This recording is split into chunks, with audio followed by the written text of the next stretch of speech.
नमस्कार मित्रों, कैसे हैं आप सभी।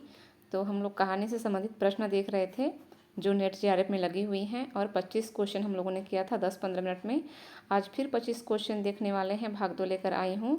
देखते हैं, आप लोग भी अपना लगाते जाइए, आकलन कीजिए आप लोग कितना सही करते हैं। ठीक है, तो प्रश्न नंबर 26 है, तुम्हारे खिलौने कितना ही जोर लगाए मेरे चिमटे का बाल भी बांका नहीं कर सकते।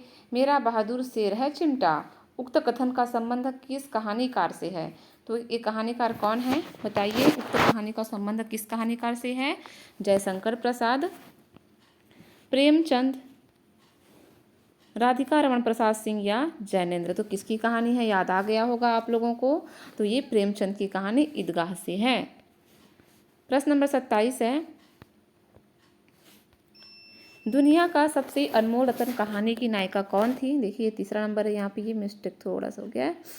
दिल नसीन, दिल गुलाम, दिल फरेब, दिल पनाह कौन थी। तो दिल फरेब थी, है ना। दिल फरेब नायिका थी दुनिया का सबसे अनमोल रत्न कहानी में। 28 नंबर का प्रश्न है, दुनिया का सबसे अनमोल रत्न कहानी में किसके सच्चे प्रेम को आधार बनाकर भारत देश के वीर सिपाहियों की वीरता और जज्बे को दिखाया गया है। तो किसका प्रेम को दिखाया गया है। दिल खुश, दिल फिगार, दिल निसार, दिल हमीद। तो दिल फिगार होता है, ये नायक होता है और इसी के प्रेम को माध्यम बना के भारत देश के वीर सिपाहियों की वीरता और जज्बे को दिखाया गया है। प्रश्न नंबर 29 है, दुनिया का सबसे अनमोल रत्न का वह पात्र जो हत्यारा कैदी है जिसे फांसी की सजा दी जा रही है कौन है। काला चोर है, गरीब चोर है, बुजुर्ग आदमी है या वीर सिपाही है। तो एक ऐसा पात्र है जो हत्यारा कैदी है और जिसको फांसी दी जा रही है। तो ये कौन होता है, काला चोर होता है। प्रश्न नंबर 30 है, अगर तू सच्चा प्रेमी है तो आ और दुनिया की सबसे अनमोल चीज लेकर मेरे दरबार में आ। उक्त कथन किसका है। दिल फिकार, दिल फरेब, वीर सिपाही या बुजुर्ग आदमी का। तो इसका आंसर हो जाएगा दिल फरेब। दिल फरेब कहती है दिल फिकार से, है ना। प्रश्न नंबर 31 है, दुनिया का अनमोल रत्न के अनुसार दुनिया की सबसे अनमोल चीज क्या है बताना है। बदनसीब काला चोर का फांसी से उतरना, चंदन की चिता पर युवती का सती होना, मुनीर सामी को हातिम सा मददगार मिल जाना, खून का वह आखिरी कतरा जो वतन की हिफाजत में गिरे। तो ये चौथा हो जाएगा, खून का वह आखिरी कतरा जो वतन की हिफाजत में गिरे। 32 नंबर का प्रश्न है, 1913 ईस्वी में कहानी कानों में कंगना किस पत्रिका में प्रकाशित हुई थी। तो कानों में कंगना किस पत्रिका में प्रकाशित हुई थी। सरस्वती, चांद, इंदु या हिंदी प्रदीप। तो कानों में कंगना कहानी इंदु में प्रकाशित हुई थी। इसको 3 कर लीजिए। 33 है, कानों में कंगना में किरण के पति का क्या नाम है। सरेंद्र, महेंद्र, नरेंद्र या पुष्पेंद्र। तो नरेंद्र होते हैं उसके पति कानों में कंगना के। नायिका है किरण के पति का नाम है नरेंद्र।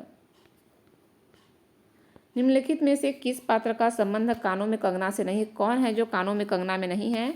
योगेश्वर, राहुल, जूही या मोहन। तो कौन नहीं है। तो कानों में कंगना में कोई राहुल नाम का पात्र नहीं है। योगेश्वर मतलब किरण के पिता होते हैं।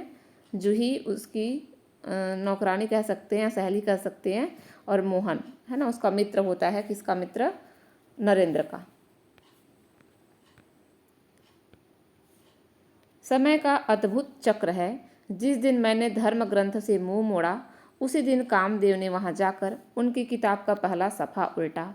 उक्त कथन का संबंध किस कहानी से है। दुनिया का अनमोल रत्न, राही, कानों में कंगना उसने कहा था। तो ये किससे है, कानों में कंगना से। 36 नंबर का प्रश्न पे आ जाइए। चंद्रधर शर्मा गुलेरी ने समालोचक पत्र का संपादन भार कब संभाला।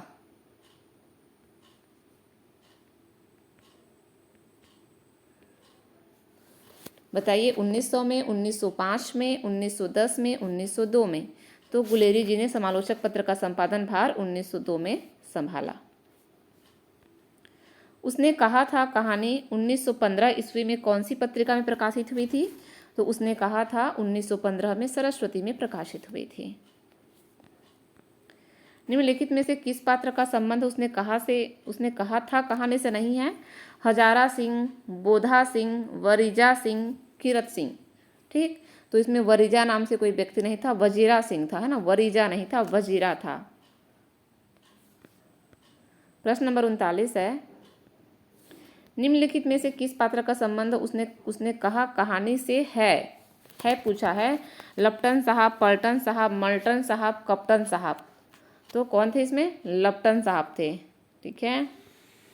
प्रश्न नंबर 40 है, तेरी कुड़माई हो गई। वाक्य में कुड़माई शब्द का अर्थ है, तो कुड़माई शब्द का शादी, विदाई, सगाई या पूजा होता है, तो कुड़माई का अर्थ होता है सगाई।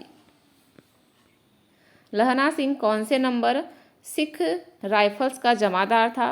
तो नंबर 72, नंबर 74, नंबर 77, नंबर 76। तो नंबर 77 सिख राइफल्स का जमादार था लहना सिंह। लड़के ने घर की राह ली। रास्ते में एक लड़के को मोरी से ढकेल दिया, एक छावड़ी वाले की दिन भर की कमाई खोई, एक कुत्ते पर पत्थर मारा और एक गोभी वाले के ठेले में दूध उड़ेल दिया। उक्त कथन का संबंध किस कहानी से है? तो उसने कहा था कहानी से है। 45 प्रश्न है, बड़े बड़े शहरों के इक्के गाड़ी वालों की जबान के कोड़ों से जिनकी पीठ छिल गई है और कान पक गए हैं, उनसे हमारी प्रार्थना है कि अमृतसर के बम्बू काट वालों की बोली का मरहम लगाएं। उक्त कथन का संबंध किस कहानीकार से है? किस कहानीकार से ये तो बताइए। तो ये चंद्रधर शर्मा गुलेरी से है। उसने कहा था कहानी से ही है। 44 नंबर का प्रश्न है,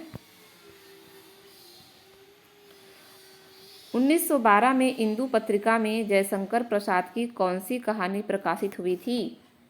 ग्राम, आंधी, छाया या ध्वनि? तो 1912 में इंदु पत्रिका में प्रसाद की ग्राम कहानी प्रकाशित हुई थी। 45 नंबर का प्रश्न है, निम्नलिखित में जयशंकर प्रसाद की कहानी नहीं है, तो कौन सी कहानी नहीं है? गुंडा, पुरस्कार, बड़ा जादूगर, इंद्रजाल। इंद्र है ये, तो बड़ा जादूगर तो नहीं था इनका, छोटा जादूगर था, तो ये हो जाएगा। ठीक है, ऑप्शन 3। 46 नंबर का प्रश्न है, कूट मिलान करना है, आकाशदीप कहानी के संदर्भ में सुमेलित करना है। देखिए, बुद्ध, गुप्त, चंपा, मणिभद्र और जया और नायिका, दासी, नायक और खलनायक है। तो मिलान करेंगे तो बुद्ध गुप्त कौन है? यहाँ नायक है। ठीक है, और चंपा कौन है? नायिका है। मणिभद्र है खलनायक और जया दासी होती है। तो देखिए 1 का 3 कहाँ पे? 2 जगह में, तो 1 और 4 कट कर दिए। उसके बाद बी का 1 कहाँ पे है? तो बी का 1 भी दोनों में है। सी मणिभद्र यानी कि सी का डी किस में है? चौथा किस में है? तो ये है दूसरा नंबर का ऑप्शन सही हो जाएगा। ठीक है,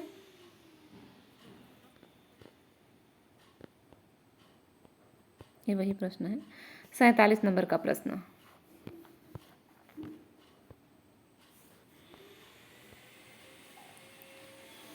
बुद्ध गुप्त मेरे लिए सब भूमि मिट्टी है, सब जल तरल है, सब पवन शीतल है, कोई विशेष आकांक्षा हृदय में अग्नि के समान प्रज्वलित नहीं। उक्त कथन किसके द्वारा कहा गया है? और ये आकाशदीप कहानी से है, तो ये कथन है चंपा का। 48 प्रश्न है, भगवान मेरे पथ भ्रष्ट नाविक को अंधकार में ठीक पथ पर ले चलना, उक्त प्रार्थना का संबंध किस कहानी से है? तो आकाशदीप से। चंपा की माँ से प्रार्थना किया करती थी जब उनके पति नाव में जाते थे, है ना, व्यापार करने के लिए। 49 है, चंपा हम लोग जन्मभूमि भारतवर्ष से कितनी दूर इन निरीह प्राणियों में इंद्र और शची के समान पूजित हैं। देखिए, तो इंद्र और शची को याद रखना, ये आया है इस कहानी में। उक्त कथन का संबंध किस कहानीकार से है? तो ये किस कहानीकार से संबंधित है? प्रसाद से। प्रसाद के किससे है? आकाशदीप से। 50, जैनेन्द्र के बचपन का क्या नाम था? मुरारी लाल, प्रकाश राज, आनंदी लाल, कांतिलाल। तो जैनेन्द्र के बचपन का नाम आनंदी लाल था। तो ये हो गया भाग 2, थोड़ा थोड़ा करके पूरा कर लेंगे। ठीक है, अगले वीडियो में फिर मिलते हैं और अगले क्वेश्चन के साथ। तब तक के लिए धन्यवाद।